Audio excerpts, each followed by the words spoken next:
Hey, how you doing? It is Brannon Jones, author of the award-winning College Readiness 101 Workbook series, here with another episode of the College Readiness 101 podcast. Now, today, I have a special colleague, somebody who I've been following for a while, Miss Tanisha Johnson. How you doing today? I'm doing great, great, great. Well, thank you for coming. Thank you for coming. So, I've been wanting to get you on here for a while. I'm glad I finally got you. So for those listeners and those individuals who are going to be watching on YouTube, just tell us a little bit about yourself and the institution that you work for. My name's Tanisha Johnson. As Brannon stated earlier, I serve as an academic support counselor for Abraham Baldwin Agricultural College. I previously served as an enrollment counselor, recruiting in the state of Georgia, Middle Georgia, Savannah, Augusta area, and the whole state of South Carolina. I'm from a small town called Enigma, Georgia, where everyone knows everyone. I have a bachelor's of science in business, and I also have a master's of higher education administration. That's it. So, the funny thing is, when you're a recruiter, and I was a recruiter, and I started this nonprofit to help students get into college. This is a small world, right? And so you end up seeing kind of the same people, and so that was really cool that I got a chance to meet you and stayed in contact with you so that we can do this. So what we're doing, we are going to be sharing some information for students and parents that will be able to assist them through their college preparatory journey, right?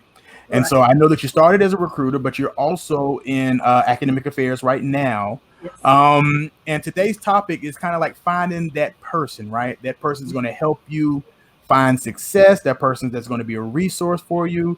It's finding that person that you can connect to for your success. And so I know you have 3 tips that can help students out with this. So let's talk about it. Kind of tell me, what are some tips that you're giving students that you work with about finding that resource for themselves? So I really feel like students go throughout their college journey and they never find that person.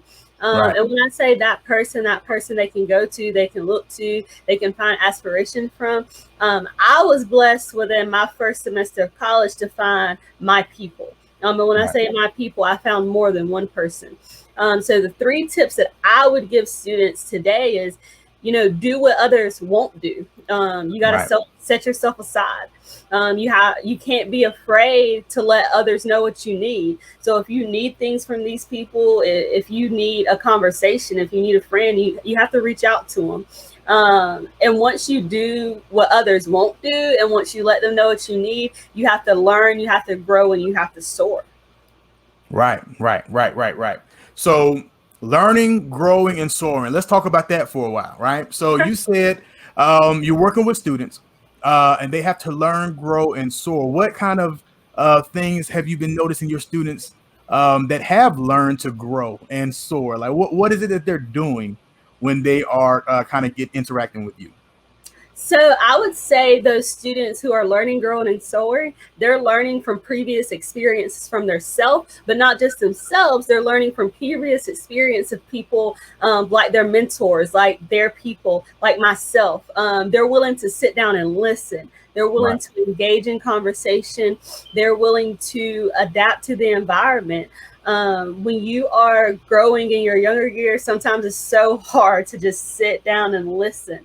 From experience, I know this. I'm sitting there with people and I'm talking, and I'm instantly thinking of something. And I'm like, Tanisha, you probably should be listening instead of thinking about your response. They also grow from learning, how can I change my mindset? How can I change my behavior? Because the person you are when you first come into college, you're not that person when you leave college. That's not the goal of higher education, for you to leave the same way.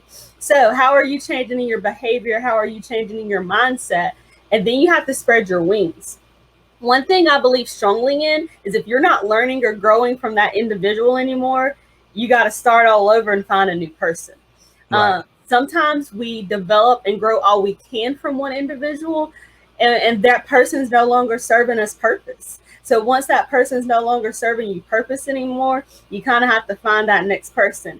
Not that you're not grateful for the experience you got from the person you originally found, but that as a growing individual, you have to continue to develop and grow into the person who you need to be. And in order for you to do that, you may have to find several different people in your life to help you do it.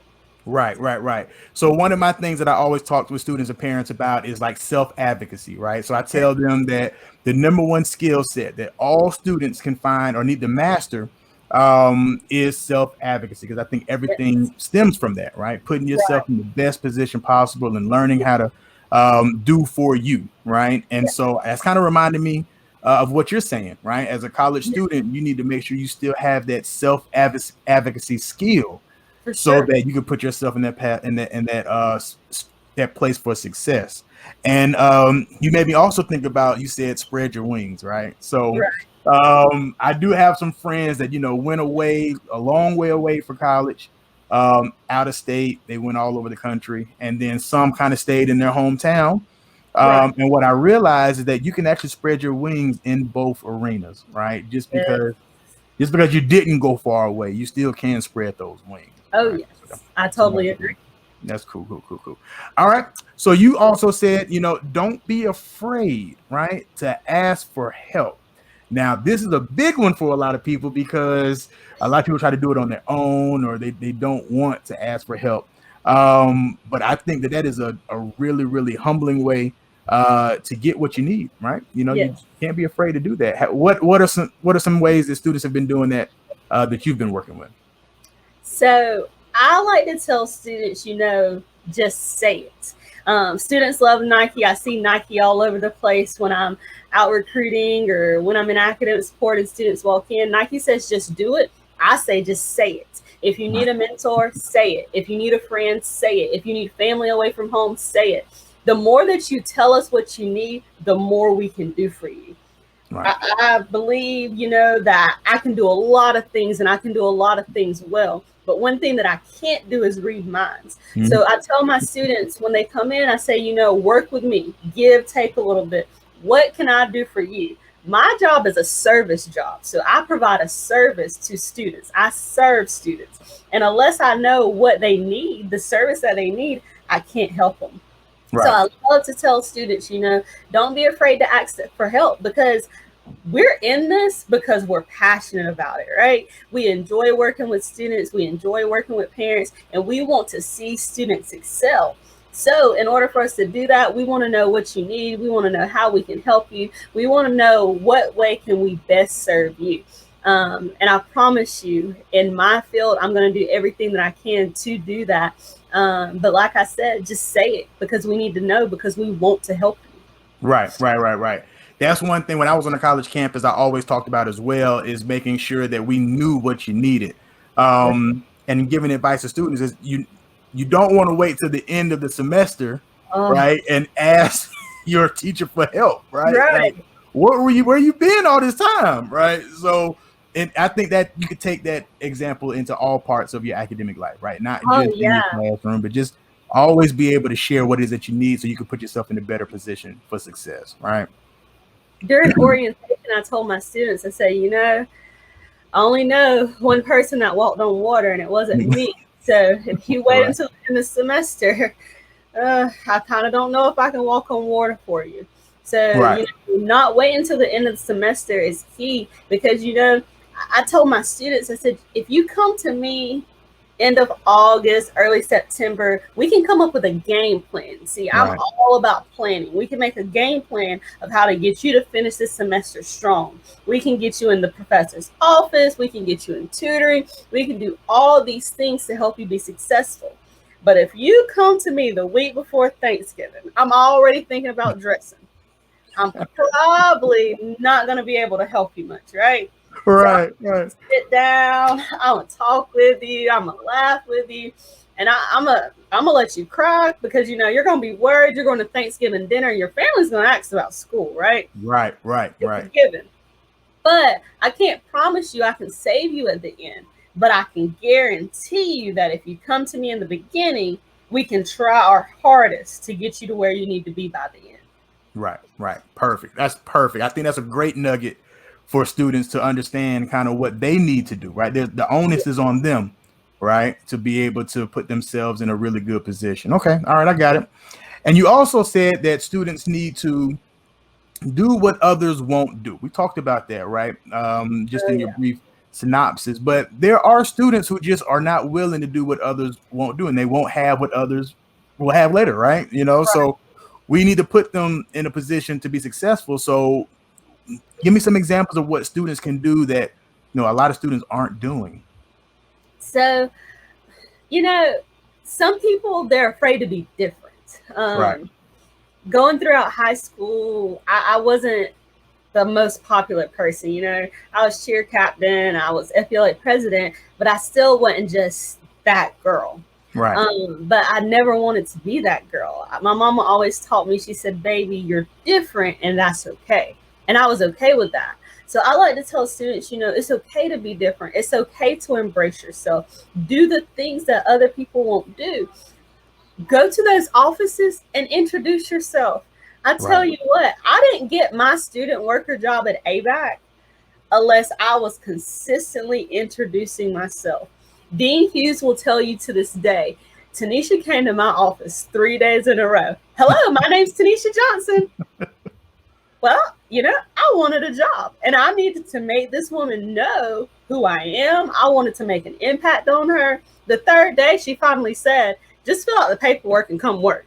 Now, I'm so excited, right? So introduce yourself to people, go around offices, just walk in, tell them who you are, talk with them. Sometimes they need that person to come in and sit down and talk with them. Get to know your professors and your student affairs staff. Right. And your professors have these things called office hours, right? And they want people to use their office hours. Like they post them for a reason. Go in there, have a conversation, ask them how they got to where they were, ask them what their college journey was like. Why did you get a PhD? Why do you want to teach at the college level? Ask them all these sorts of things, right? I promise you, most of them want to tell you these things because they're so excited to actually share it. And be the exception. Be the exception in your attitude, in your appearance, and in your voice. So when I say attitude, some of us, let's say it, we have some stank attitudes. I know those students. Yeah, I know those. Yeah. So change your attitude.